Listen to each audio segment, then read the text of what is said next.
Hello, my friends, and welcome back to The Gentle Voice. I'm your host, Jennifer, or as my mom likes to call me, Yen Yen. But I'm going to need you to pause this episode right now, grab your tea or coffee, and sit back and really hear me on this one, because it's definitely going to be a hot topic.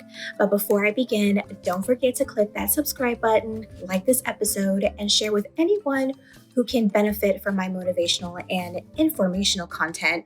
Thank you in advance. Every subscriber and like really helps my channel to grow.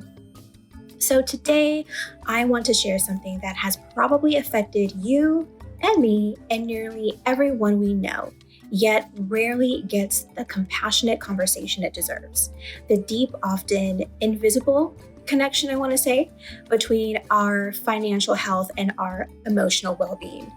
So we tend to treat money as a numbers game, budgeting, debt, income, credit.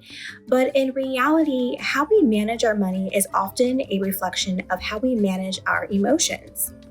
And if you're someone who struggles with finances, there may be emotional roots underneath that go far deeper than you actually realize.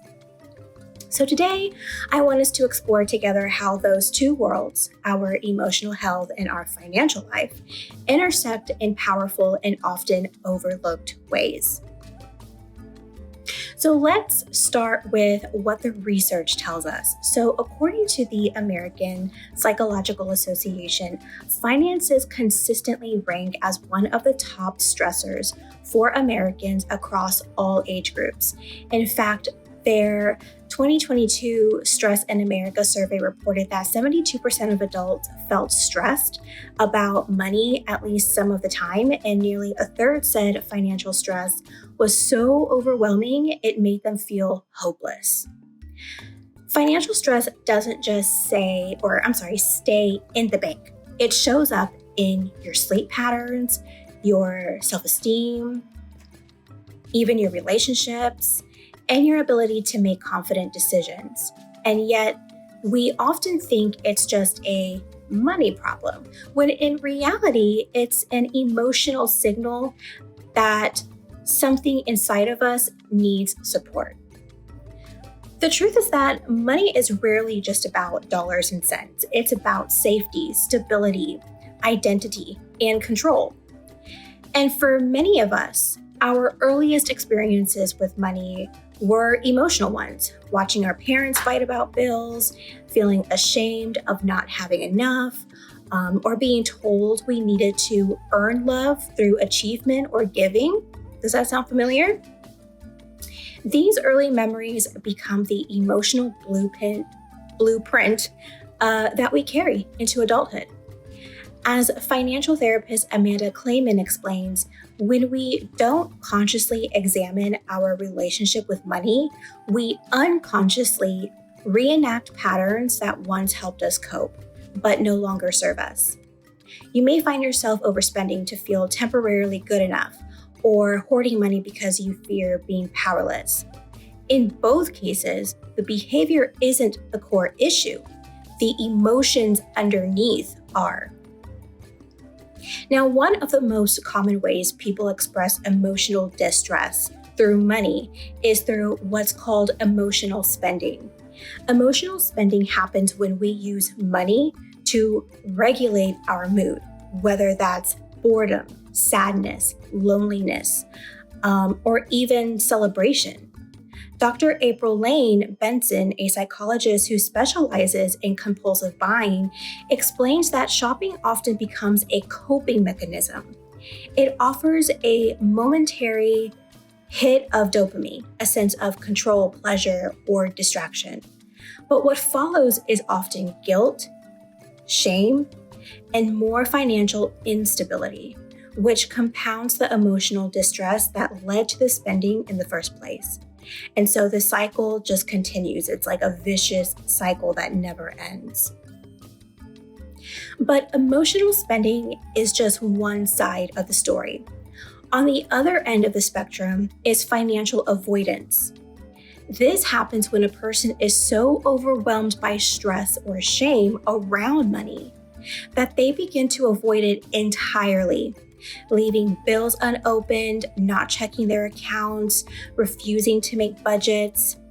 Now, according to psychologist Dr. Galen Buckwalter, this type of avoidance is often a trauma response.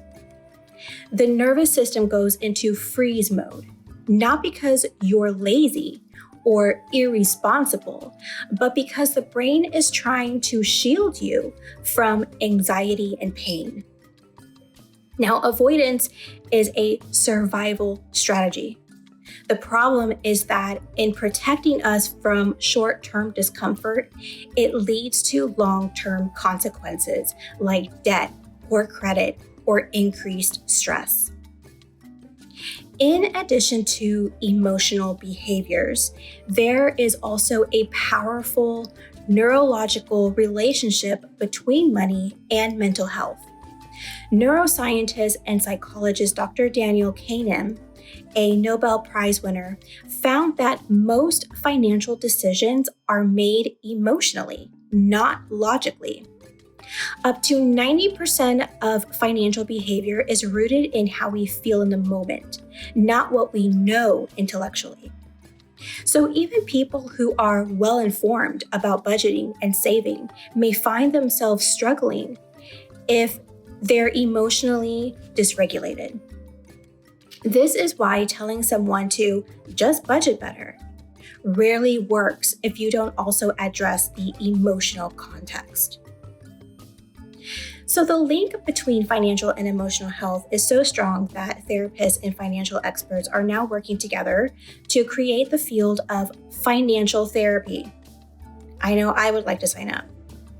Now, one of the leading voices in this field, Lindsay and I'm sorry if I'm butchering your last name, Lindsay Bryan-Podvin, explains that people often come to therapy not because of a money issue itself, but because of what that issue represents, not feeling good enough, feeling out of control, or repeating self-sabotaging patterns. She says healing your relationship with money isn't just about spreadsheets. It's about building emotional resilience, understanding your inner critic, and learning how to cope in healthier ways. So, what does healing from this actually look like? It starts with self-awareness. This is where I want you to take notes. It starts with self-awareness. Take time to reflect on your money story. What did you learn about money growing up? What emotions come up when you think about wealth, debt, or security? This emotional inventory is more important than any budget app. Next, begin to track your emotional state when you engage in financial behavior. Before making a purchase, pause and ask yourself, what am I really feeling right now in this moment? Is this meeting a need that money can't actually solve? Awareness doesn't stop the behavior overnight, but it gives you power to make new choices, which can prompt new, healthier spending habits. In addition, therapy, coaching, or financial counseling can be incredibly helpful, not because you're failing, you are not failing, but because no one teaches us how to navigate money emotionally. And if you're struggling with mental health challenges like depression or anxiety, I suffer from anxiety, so I get it, that will absolutely impact your financial choices. It's not about willpower. It's about support. The more emotionally regulated you are, the more confidence you'll have to take control of your financial life and vice versa. Now, finally, more note-taking. This is what I want you to remember. Your self-worth is not your net worth. I'm going to repeat that. Your self-worth is not your net worth.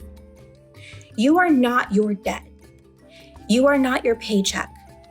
You are not the financial mistakes you've made. You are a whole, learning, growing human being. And just as your emotional health is allowed to have ups and downs, so is your financial life. You can heal both, not by being perfect, but by being curious, compassionate, and consistent. Thank you for sitting with me in this conversation today. If this helped you see your relationship with money in a completely new light, I encourage you to take one small step, whether it's journaling about your money story, opening that bank app you've been avoiding, or simply forgiving yourself for past mistakes. Every step you take is a step toward healing. Now, before I let you go, are you a history enthusiast like I am? I know this is kind of random, but let me just say something. If so, I encourage you to go over to my second channel. It is called The Historian's Cafe, and I would like for you to subscribe, like, and share with other history enthusiasts. As a grad student over at UTSA here in San Antonio, it's obvious this is another passion of mine if I'm going to school for it. Whatever I learned through research, I share over on that channel. I have one more semester left and I'll be done, thank God.